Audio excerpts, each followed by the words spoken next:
উনি তো ওনার নিরাপত্তাজনিত একটা ব্যাপার এই সরকারের পক্ষ থেকে কতটুকু নিরাপত্তা দিতে পারবে তাকে বা দিবে সেই বিষয়গুলো গুরুত্ব। তারেক রহমান মেন অনেকেই মনে করেন যে উনি নেক্সট প্রাইম মিনিস্টার। জানি আমাদের দলের পক্ষ থেকে তাকে আসতে বলা হচ্ছে না। উনি তো ওনার একার সিদ্ধান্তে চলেন না, উনি একটা দল করেন, দলের একটা সিদ্ধান্তের ব্যাপার আছে, ওনার পরিবার আছে, সকলে মিলে ওনার কোনো কাজ তো বসে আছে ঠেকে আছে আমি দেখছি না। তারেক রহমান যে কাজ করেন, দলকে যে দীর্ঘদিন এত বছর উনি ওখানে বসে ধৈর্য নিয়ে মানে এত সহনশীলতা নিয়ে যে উনি সার্ভ করেছেন, ঐক্যবদ্ধ রেখেছেন, ইটস এ গ্রেট অ্যাচিভমেন্ট আমি মনে করি। আমি দেশে ইসলামিক ধারার রাজনৈতিক দল অসংখ্য আছে, শুধু জামাত ইসলাম না।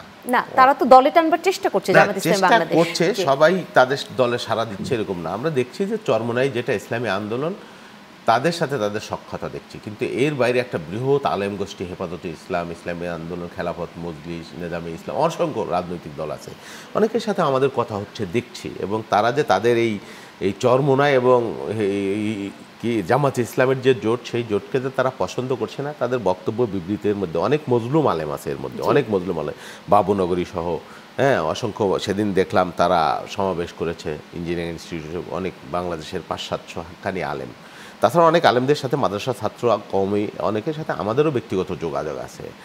মানে ইসলামী দল মানে শুধু জামাতে ইসলাম বা সেটা মিন করে না বাংলাদেশে, এর বাইরে ইসলামের অনেক ব্যাপক। বরং জামাতে ইসলাম বিভিন্ন সময়ে ধর্মকে ব্যবহার করে রাজনীতি করবার চেষ্টা করেছে। কালকে দেখলাম জামাতে ইসলামের এক প্রার্থী, আমি জানতে চাচ্ছিলাম তাদের সাথে আপনাদের কোনো ধরনের আলাপচারিতা হয়েছে কিনা? এই হ্যাঁ, আলাপচারিতা হচ্ছে তো।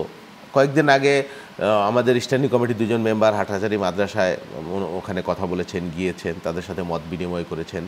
এবং আমাদের সাথে তো তারা দীর্ঘদিনের আমাদের সঙ্গে, যেমন ওই আজিজুল হক, ইরা সাহেব ছিলেন লালবাগ মাদ্রাসার, যিনি আল্লামা আজিজুল হক শাইখুল হাদিস, ওনার যে দল মামুনুল হক সাহেবরা, তাদের সাথেও অন্যদের সাথে, আমাদের সাথে খেলাফত মজলিস, হেফাজতে ইসলাম, অন্যদের সাথে আমাদের যোগাযোগ আছে, কথা হচ্ছে।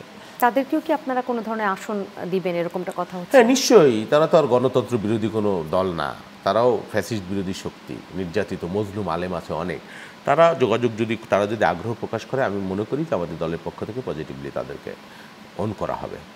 জি, এই দেশের রাজনীতিতে, বিশেষ করে বিএনপির রাজনীতিতে সবসময় একটি প্রশ্ন অনেক বেশি উচ্চারিত হয়, সেটা হচ্ছে তারেক রহমান বিদেশ থেকে কেন সব কিছুর নির্দেশনা দিচ্ছেন, এখনও কেন দেশে আসছেন না? সেই জায়গাটা আসলে দেশে আসবার কি কোনো প্রতিবন্ধকতা বিএনপি সবসময় দেখছে? এটা $1,000,000 কোশ্চেন, অনেকবার এটা নিয়ে কথা হয়েছে। তারেক রহমান তো একটা দলের চেয়ারপারসন। এই প্রশ্ন আমরাও অনেকটা করেছি, কিন্তু আসলে সেরকম কোনো উত্তর না, এটা উনি হয়তো বলবেন কি কারণে। অনেকগুলো পার্শ্ব প্রতিক্রিয়া, প্রেক্ষাপট থাকতে পারে। আমার যেটা এক্সপেকটেশন, আমি যতটুকু জানি আমাদের দলের পক্ষ থেকে তাকে আসতে বলা হচ্ছে না। উনি তো ওনার একার সিদ্ধান্তে চলেন না, উনি একটা দল করেন, দলের একটা সিদ্ধান্তের ব্যাপার আছে, ওনার পরিবার আছে, সকলে মিলে ওনার কোনো কাজ তো বসে আছে ঠেকে আছে আমি দেখছি না। তারেক রহমান যে কাজ করেন, দলকে যে দীর্ঘদিন এত বছর উনি ওখানে বসে ধৈর্য নিয়ে মানে এত সহনশীলতা নিয়ে যে উনি সার্ভ করেছেন, ঐক্যবদ্ধ রেখেছেন, ইটস এ গ্রেট অ্যাচিভমেন্ট আমি মনে করি। আমি দলের একজন কর্মী হিসেবে আমি খুব হ্যাঁ, ওনারটা আসতেও হবে, এটাও সত্য। আমি আশা করি উনি তাড়াতাড়ি চলে আসবেন। এখানে নানান ধরনের পাশে, ধরেন তারেক রহমান যদি আসে, অনেকগুলো ইস্যু আছে এখানে। একটা ঢাকায় একটা একটা প্যারালাল গভর্নমেন্টের মতো একটা ব্যাপার যদি হয়ে যায়, সেটাই গভর্নমেন্টের জন্য একটা তাদের সরকার চালনা এগুলো একটা ব্যাপার হয়তো থেকে থাকতে পারে। আরেকটা ইস্যু আছে, উনি তো ওনার নিরাপত্তাজনিত একটা ব্যাপার এই সরকারের পক্ষ থেকে কতটুকু নিরাপত্তা দিতে পারবে তাকে বা দিবে সেই বিষয়গুলো গুরুত্ব। তারেক রহমান মেন অনেকেই মনে করেন যে উনি নেক্সট প্রাইম মিনিস্টার। কেউ কেউ বলেন, অনেকে মনে করছেন যদি আল্লাহ ভোট হয়, মানুষ যদি ভোট দেয়, হতে পারেন উনি আগামী দিনের প্রধানমন্ত্রী।